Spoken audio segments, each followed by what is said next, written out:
What do y'all think? Now, this is the one because I lived in Chicago for a few years. And when I was in Chicago and I would mention Obama and Michelle, some of the older people that's around their age or older, they always say, oh, yeah, we know about Michael. That ain't no secret around here. Yeah, we know Michael is a he, or we knew that was Michael before. Oh, yeah, his mama got him changed over when he was young. So it's like, it's no secret to some people. And they say that they did this when he was young. So I've seen the media try to put out pictures of Michelle when she was younger. Now, one thing about it, two things for sure. For all y'all about to talk about the sisters, I am an Asiatic woman. I am a sister, and I protect us. However, I don't know. When I was in Chicago, this is just what the people said. I don't know. I'm trying to find out like y'all.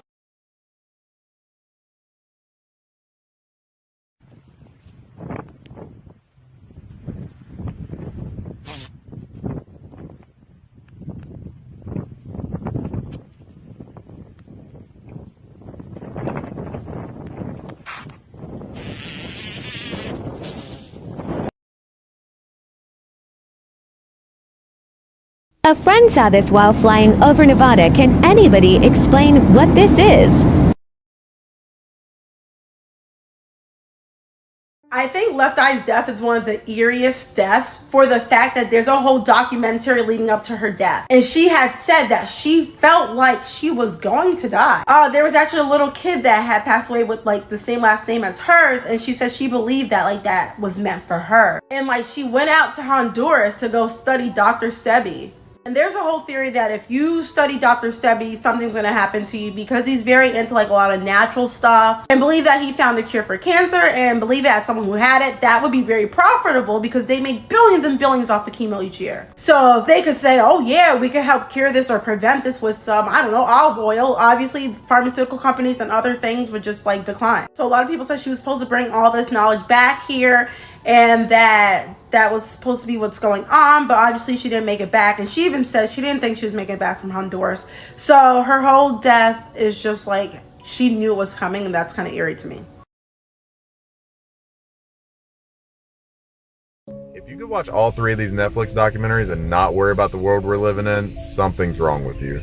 First, we have The Devil We Know. Basically, it's about 3M and those Teflon pans poisoning the entire earth. I mean, like, everyone has this chemical in their body now, and it causes cancer and all these other crazy things. It's insane. They basically poisoned an entire town. Next up, my personal favorite, Seaspiracy. Basically, it talks about how those little plastic paper straws do no difference at all in the ocean, and these nets that they use in the ocean, when they get a hole in them that can be as big as 7 jumbo jets, I didn't know that, they just drop them in the ocean. They literally make up 48% of the trash in the ocean, and they're specifically designed to kill the fish. And last but not least, this is what the hell. Basically, the pharmaceutical company and the meatpacking company are in the bed together, and they give kickbacks to the government. It's crazy.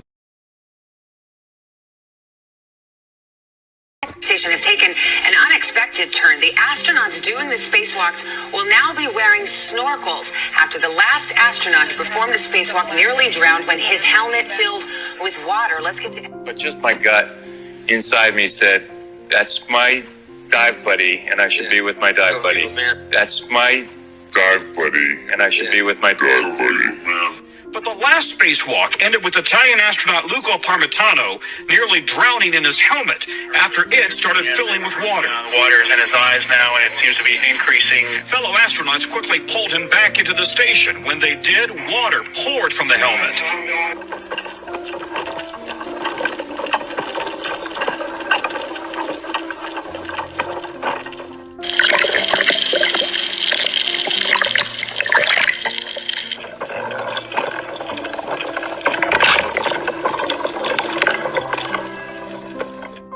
Hold up. What's that? Oh, cool. A green screen. So much cap. So much.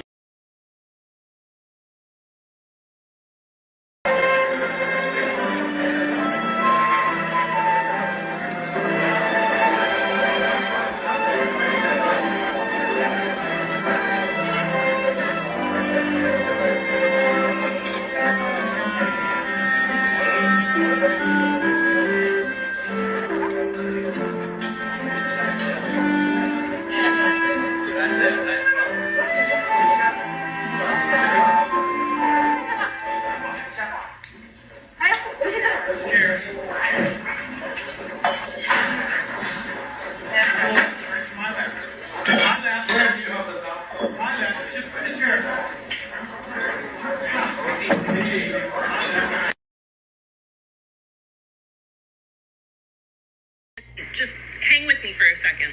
What if the Bermuda Triangle doesn't end off the coast of Florida? What if it does extend into the Everglades like some people think? And we're just told that it's off the coast because otherwise it could create panic. Guys, that was all I needed to hear. They lied to us. Now, I am not a huge conspiracy theorist, but I do live in Florida, and the fact that I did not know that the Bermuda Triangle supposedly ends right off the coast of Miami shook me. And I also genuinely don't believe that I'm smart enough to have come up with this theory and be like the first person to ever present this. So let me know if it has been said before, but hear me out. This is a map of like the other side of Florida, Gulf of Mexico. Not much to see here, except this here is Dry Tortugas National Park. The Everglades are also a national park. And after going down the rabbit hole of this person's almost entire account, I have officially come to the conclusion that national parks are sketchy and that the government knows something about them that we just do not know. If you're interested in like the other national parks, missing persons cases, and the caves that they're built on top of and stuff, their account is super informative and interesting. I was there forever, but we're here to talk about the Everglades.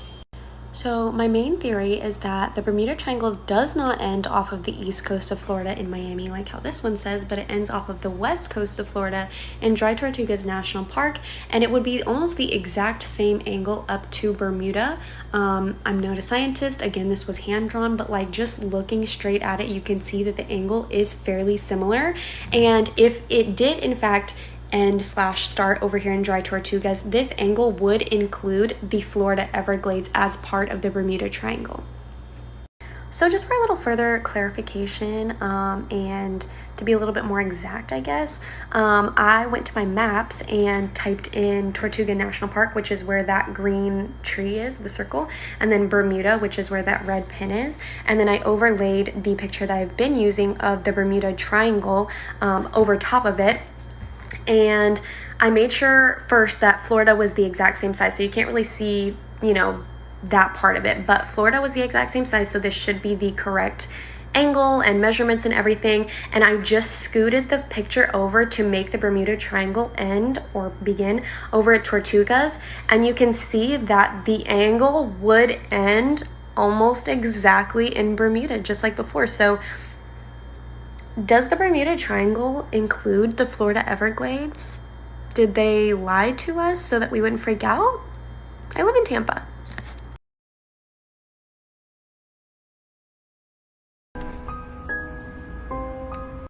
There was definitely cannibalism happening in the antebellum days. I recommend people checking out this book, The Delectable Negro. I shouldn't have done the chef kiss, but there's a part in the book that talks about the transatlantic slave trade and how white men on the ship would eat the black men on board. They would spend months out at sea and they would overpack the ship with enslaved people, knowing that they would lose cargo. Food had to be rationed, and sometimes they would get hungry enough to eat their cargo. The rumor of cannibalism was kind of quickly dismissed because America had to keep this image that they were a civilized society with all their guns and colonization. So yeah, white people did eat black people, and they try to hide that part of history, just like they threw our babies to the gators, or they had breeding farms all throughout the South.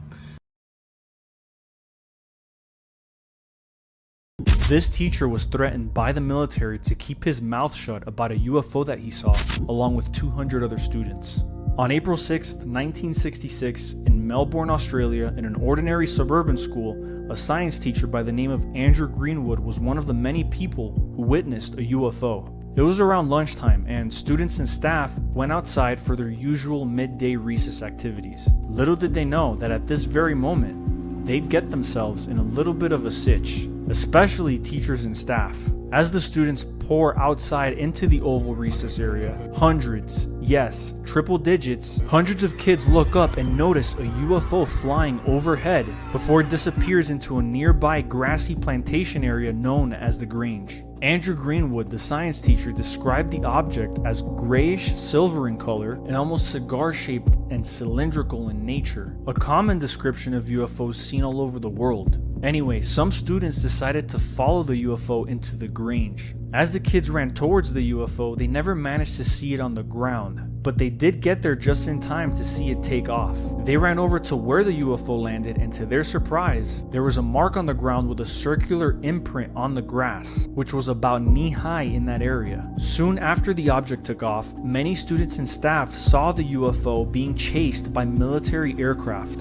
This is where things get a little insidious. 40 minutes after the sighting, military officials pull up to the school and start warning everyone, including the children, not to tell anyone what they just witnessed. They specifically went up to Mr. Greenwood and told him that he was wrong, that he never saw anything, and that if he spoke up, they'd menace him and make his life miserable by making false accusations of drinking on the job as a teacher to even receiving a call from someone at the very top of the United States government. Some students also saw military officials at the landing site where the compressed grass was, right? And they saw them investigating the landing area with equipment. When you have an incident like this with so many witnesses, it's difficult to call BS on a story like this. That was some sloppy work by the Australian military, and it clearly reveals that this was a cover-up. So much so that the military tried to pull a slick one and say that it was a weather balloon after the fact. They tried to pull a Roswell. To this day, the Australian government declines to comment on this incident, and more witnesses keep coming forth to testify what they saw. Considering the level of secrecy and their obvious attempt to cover this up, this UFO was likely of alien origin. Australia should catch up with the rest of the world like the United States and begin releasing what they have found on UFOs with their military radar and flight surveillance equipment. What do you guys think?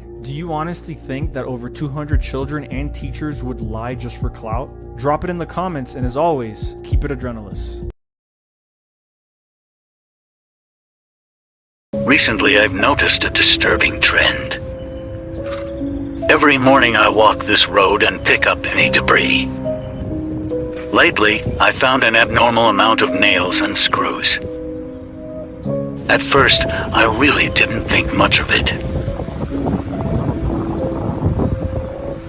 But every day there's more and more of them.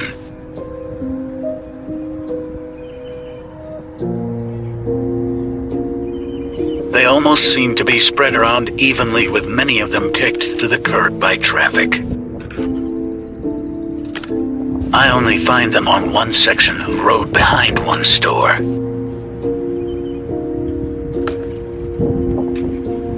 Makes one wonder.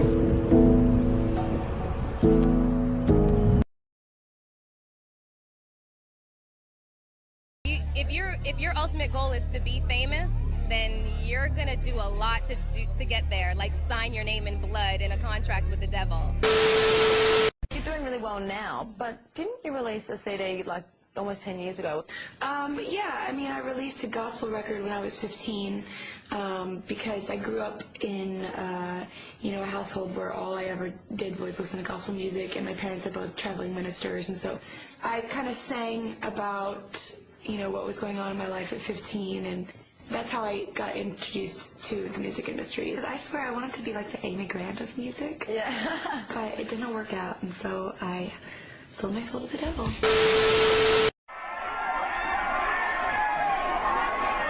I sold my soul to the devil. I know it's a crappy deal. At least it came with a few toys like a Happy Meal.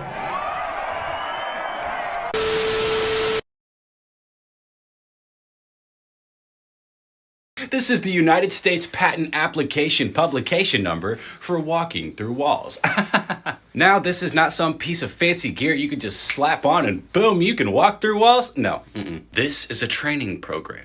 You mean it's not going to be a new Apple Watch update? No, it's not going to be an Apple Watch update. But according to this really small text right here, this invention is a training system which enables a human being to acquire sufficient enough hyperspace energy in order to pull themselves out of dimension so that the person can walk through solid objects, such as wooden doors. Now, I don't know how urgent it is to be able to replace doors and doorknobs, but I just thought the technology was cool. If anything, walking through walls would be extremely fun.